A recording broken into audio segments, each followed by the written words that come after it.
போனா ஒரு நிமிஷம் வாயா. என்ன போனா உங்ககிட்ட ரொம்ப நாளாக உனக்கு கேட்கணும்னு நினச்சிருந்தேன். போனா என்னது? உனக்கு ஒன்று பிடிச்சிருக்கு, உனக்கு ஒன்று தேவைன்னா என்கிட்ட கேட்குற. ஆமா. அதேமாதிரி நம்ம வினய்க்கு அவனுக்கு ஏதாவது பிடிச்சிருக்கு, அவனுக்கு ஏதாவது தேவைன்னா நம்மக்கிட்ட கேட்குறான். ஆமா. ஆனால் எனக்கு என்ன பிடிச்சிருக்கு, எனக்கு என்ன தேவைன்னு கேட்க யாருமே இல்லையே. போனா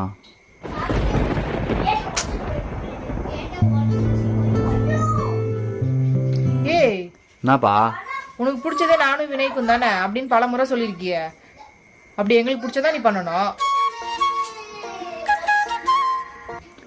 ஆமாண்டி, இப்படி சொல்லி சொல்லியே எங்களை காலி பண்ணுறோங்க. அப்போ எங்களுக்கு பிடிச்ச மாதிரி நாங்கள் இருக்கவே கூடாதா? கட்சி வரைக்கும் உங்களுக்காகவே இருந்து செத்து போயிடணும், அப்படி தானே? இந்த ஆம்பளை ஜென்மமே பாவப்பட்ட ஜென்மம். கட்சி வரைக்கும் நம்மளுக்கு பிடிச்சதை நம்ம பண்ணவே முடியாது பொழுது. சரி, இது ஒரு விஷயம் என்ன கூட்டு உட்கார வச்சு பேசிட்டு இருக்க? இது ஒரு விஷயமா?